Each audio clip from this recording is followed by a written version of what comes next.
자, 한번 상상해 보세요. 아주 북적이는 정말 최첨단 기술로 가득한 기차역입니다.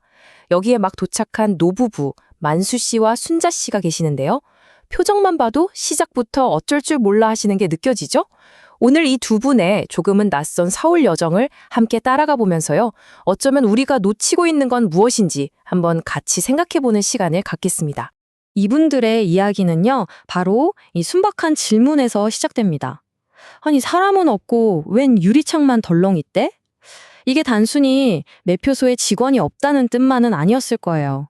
이건 어쩌면 사람과의 소통이 점점 사라져가는 이 디지털 세상과 아직 온기가 남아있는 아날로그 세상 사이에 놓인 정말 거대한 벽을 보여주는 한마디였던 거죠.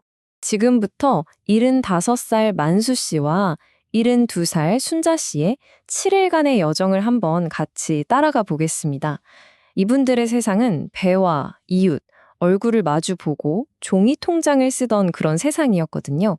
근데 이제 KTX와 앱, 비밀번호와 모바일 뱅킹으로 가득 찬 아들의 디지털 서울로 향하는 겁니다. 과연 어떤 일들이 펼쳐질까요? 자, 이분들에게 닥친 첫 번째 도전, 정말 간단한 거였어요. 바로 기차표 사기. 어떻게든 사람을 찾아서 표를 사려고 두리번거리셨지만 눈앞에는 낯선 기계, 바로 이 자동 발권기 뿐이었습니다. 서울 가기 참말로 힘드네. 이 한마디가 모든 걸 말해주죠. 근데 여러분, 이건 그냥 시작에 불과했습니다. 마치 세상 모든 사람이 당연히 이 기술의 언어를 쓸 거라고 가정하는 듯한 이 현실에 맞서서 두 분의 힘겨운 싸움은 이제 막 시작된 거였죠.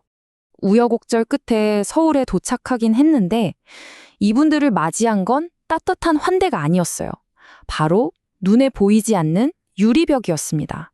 아니, 가장 기본적인 일상 하나하나가 거대한 장애물이 돼서 이분들을 가로막기 시작하는 거예요.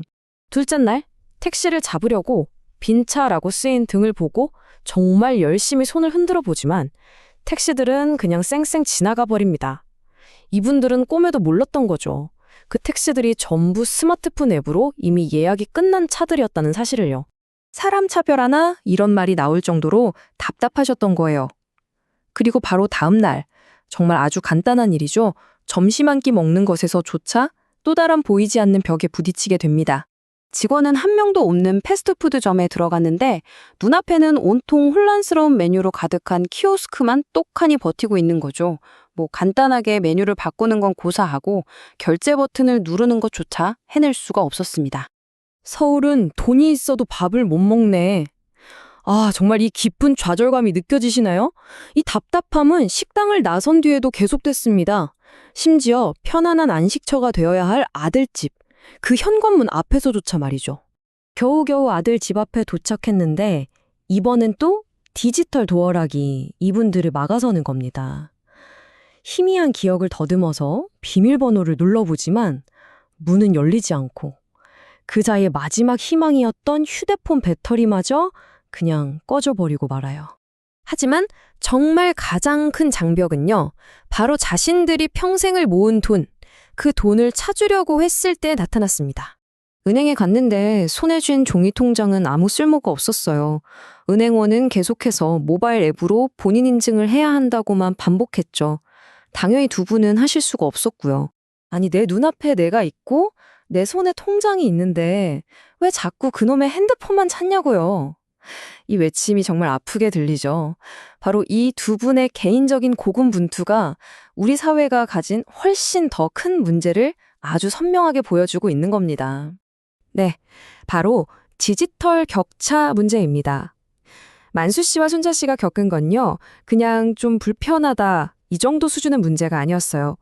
이건 밥을 먹고 내 돈을 찾고 집에 들어가는 아주 기본적인 권리, 다시 말해서 현대사회의 구성원으로서 참여할 기회 자체를 박탈당하는 경험이었던 겁니다.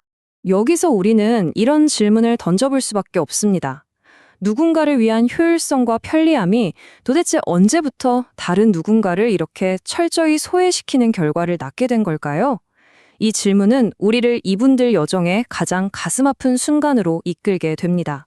혼란스러운 스마트폰 지도와 알아들을 수 없는 버스 노선에 완전히 압도된 두 분은요, 정말 말 그대로 길을 잃고 맙니다. 이건 그냥 물리적으로 길을 잃은 게 아니죠. 결국 참고 참았던 인내심도 한계에 다다르고 말았습니다. 섬에서는 바다만 보면 집을 찾았는데 여긴 어디가 동쪽인지도 모르겠다. 이 한마디와 함께 이들의 서울 여행은 화려한 도시 구경이 아니라 조용한 후퇴로 막을 내리게 됩니다. 미안함에 어쩔 줄 모르는 아들과 눈물의 작별 인사를 나누고 만수 씨와 순자 씨는 다시 자신들의 섬으로 돌아옵니다.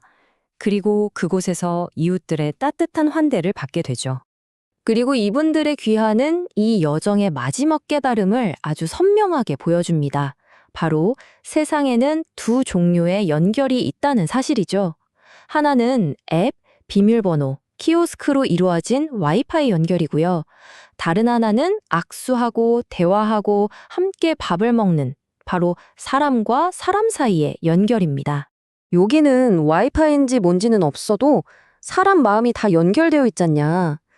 이 노부부의 이야기는 우리에게 마지막 질문을 남깁니다. 모든 것을 더 빠르고 효율적으로 연결하기 위해 질주하는 이 세상 속에서 우리는 정작 무엇을 뒤로 한 채 떠나보내고 있는 걸까요?